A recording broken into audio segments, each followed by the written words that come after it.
Hello, beautiful people. Welcome to Spill the Beans. Today, we are going to talk about Sharlene Chopra's problematic behavior. Sharlene Chopra, जो ना सिर्फ अपने bold look के लिए जानी जाती है, बल्कि अपनी कंट्रोवर्सीज के लिए भी जानी जाती है। मैंने कई ऐसी वीडियोस देखी हैं अभी रिसेंटली जिनमें काफ़ी प्रॉब्लमैटिक बिहेवियर उनका देखने को मिला है। लेकिन आगे बढ़ने से पहले, उन प्रॉब्लमैटिक बिहेवियर को बताने से पहले, मैं आपको उनका एक इंट्रोडक्शन देना चाहूँगी।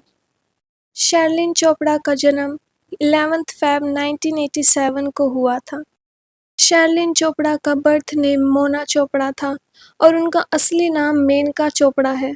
शर्लिन एक पंजाबी तेलुगु फैमिली से आती है। उनका बचपन हैदराबाद सिटी में बीता, लेकिन रिपोर्ट्स के अनुसार उनका जीवन सामान्य नहीं था। वो बचपन में अपने लुक्स और अपने अपीयरेंस को लेके काफ़ी ज़्यादा इनसिक्योर रहती थी। उनकी फैमिली काफ़ी कंजर्वेटिव थी, लेकिन शर्लिन का माइंड काफ़ी रिबेलियस था। उन्हें कुछ अलग करना था। शर्लिन के फादर का नाम जॉर्ज अमिताभ चोपड़ा था, जो कि एक क्रिश्चियन थे, और उनकी मदर का नाम सुजान चोपड़ा था, जो कि एक मुस्लिम परिवार से बिलोंग करती हैं। शर्लिन का एक भाई है जिसका नाम अमिताभ चोपड़ा है और सिस्टर है जिसका नाम है शरोन चोपड़ा। शर्लिन ने अपनी schooling Stanley girls high school से की थी और बाद में उन्होंने कॉलेज की पढ़ाई सेंट एनन्स कॉलेज हैदराबाद से पूरी की थी। लेकिन उनका पढ़ाई में इंटरेस्ट कम था और मॉडलिंग में इंटरेस्ट ज़्यादा था। शर्लिन ने 1999 में मिस आंध्रा का टाइटल जीता था। ये जीत उनके लिए स्टेपिंग स्टोन साबित हुई। उन्हें साउथ इंडियन मूवीज़ में काम मिलने लगा। शर्लिन ने 2005 में अपनी पहली बॉलीवुड मूवी टाइम पास से डेब्यू किया और इसके बाद उन्होंने रेड स्वास्तिक और गेम जैसी मूवीज़ में भी काम किया। 2009 में उन्होंने बिग बॉस 3 में भी पार्टिसिपेट किया था। लेकिन उनकी लाइफ का टर्निंग पॉइंट तब आया जब उन्होंने 2012 में प्लेबॉय मैगजीन के कवर पेज पे न्यूड पोज करके हेडलाइंस बनाई। ये फर्स्ट इंडियन वुमेन थी जिन्होंने प्लेबॉय मैगजीन के लिए शूट किया था। उनके इस शूट के बाद कई लोगों ने उनको क्रिटिसाइज़ किया, लेकिन कई लोगों ने उन्हें काफ़ी अप्रिशिएट किया और उन्हें बॉलीवुड गॉडेस का टाइटल दे दिया गया। शर्लिन को 2021 में किडनी फेलियर का सामना करना पड़ा। उन्हें SLE नाम से एक डिजीज़ हुई थी जिसमें इम्यून सिस्टम किडनी पर अटैक करने लगता है। डॉक्टर्स ने उन्हें कहा था कि उनके पास 3 महीने तक की ही ज़िंदगी बची हुई है। उन्हें किडनी ट्रांसप्लांट कराने और डायलिसिस कराने की बातें कही गई थी और साथ में कुछ मेडिसिन्स के भी ऑप्शंस दिए गए थे। शर्लिन ने 3 महीने तक मेडिसिन्स ली और अपनी डाइट काफ़ी बेटर कर ली, जिसके बाद उनकी हेल्थ में काफ़ी सुधार आया और उन्होंने अपनी डिजीज़ को काफ़ी ठीक कर लिया। जिसके बाद उन्होंने प्रकाशम नाम से एक NGO शुरू की, जिसमें वे दूसरे लोगों को हेल्थ और इमोशनल सपोर्ट दे सकें।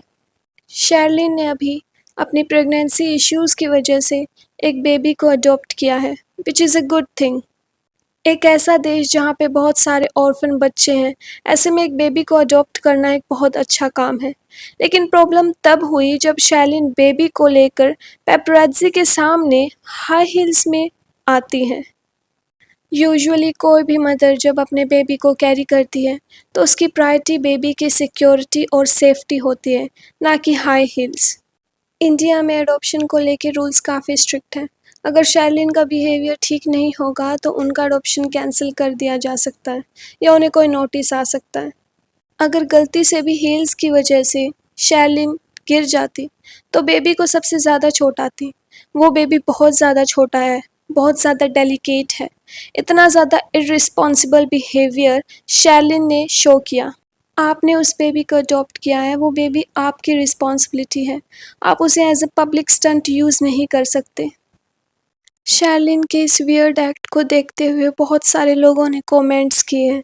जैसे एक ने लिखा, children are not accessories, this is the most awkward thing I have ever seen. यार, this is a big responsibility, not a public stunt.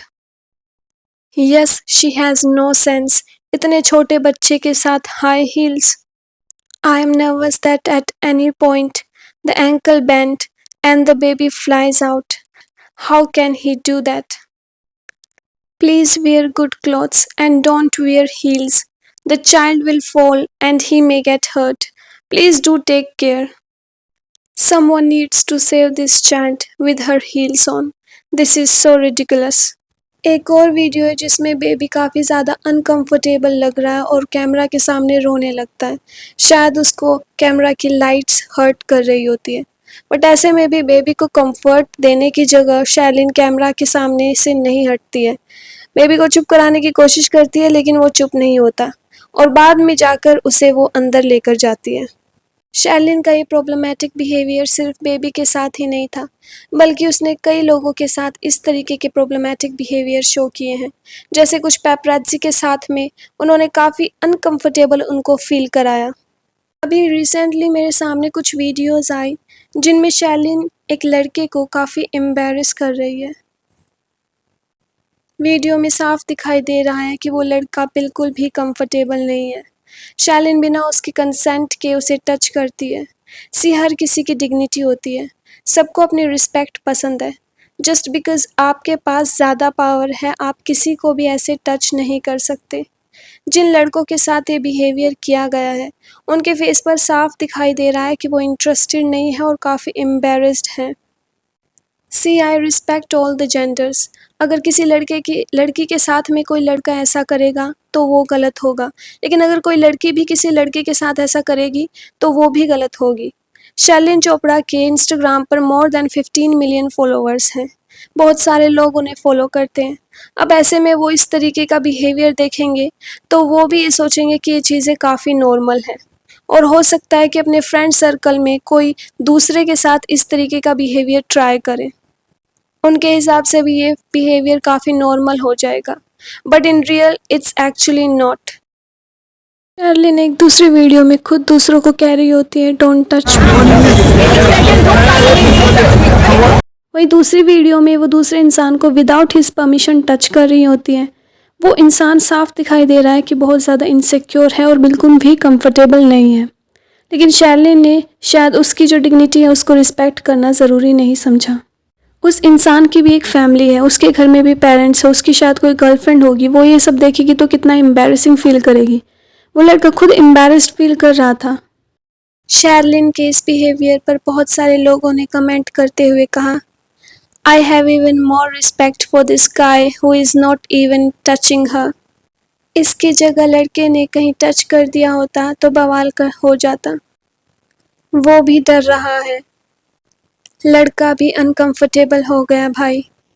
शैलिन Chopra और राखी सावंत के बीच भी कंट्रोवर्सी हो चुकी है, जिसकी शुरुआत तब होती है जब शैलिन चोपड़ा ने साजिद खान पर आरोप लगाया था और उन्होंने कहा था He had flashed his private part at me and asked me to rate it on a scale of 0 to 10. I would like to enter into the Big Boss house and give him the rating. Let India watch a survivor deals with her molester. ये tweet तब किया गया था जब Sajid Khan big boss season 16 में participate किया था। इसके बाद शैलिन ने साजिद के बिग बॉस 16 की एंट्री पर सवाल उठाया था और उनकी एग्ज़िट की मांग की थी। इस पर राखी सावंत ने साजिद का फेवर लिया और शैलिन के कैरेक्टर को लेकर काफ़ी कमेंट्स किए। अरे बहन, तुम तो अभी साड़ी पहनना अभी सीखी हो ना। तुम्हारा देखो तो सही, तुमने क्या क्या पहनकर प्लेट में खुद लेकर गई हो कि खाओ मुझे। राखी सावंत और शैलिन चोपड़ा दोनों ही एक दूसरे पर डिफेमेशन केस लगाती हैं। शैलिन चोपड़ा मीडिया में एफआईआर की कॉपी लेकर आती है और एलिगेशंस लगाती हैं। हालांकि कुछ टाइम बाद दोनों में झगड़ा ख़त्म हो जाता है, लेकिन कुछ लोगों को कहना है कि ये एक पीआर स्टंट था, ऐसा कुछ इन रियल था ही नहीं। शैलिन अपने बिहेवियर को लेके काफ़ी कंट्रोवर्सी में रही है। इस पर आपका क्या ओपिनियन है और क्या आपको लगता है कि ये सच में एक पब्लिसिटी स्टंट था या सचमुच साजिद खान ने शैलिन को अब्यूज़ किया था और असली लड़ाई थी ये? शैलिन के प्रॉब्लमैटिक बिहेवियर पर आपका क्या कहना है? Do let me know in the comment section, and if you like this video please subscribe the channel for further updates. Bye.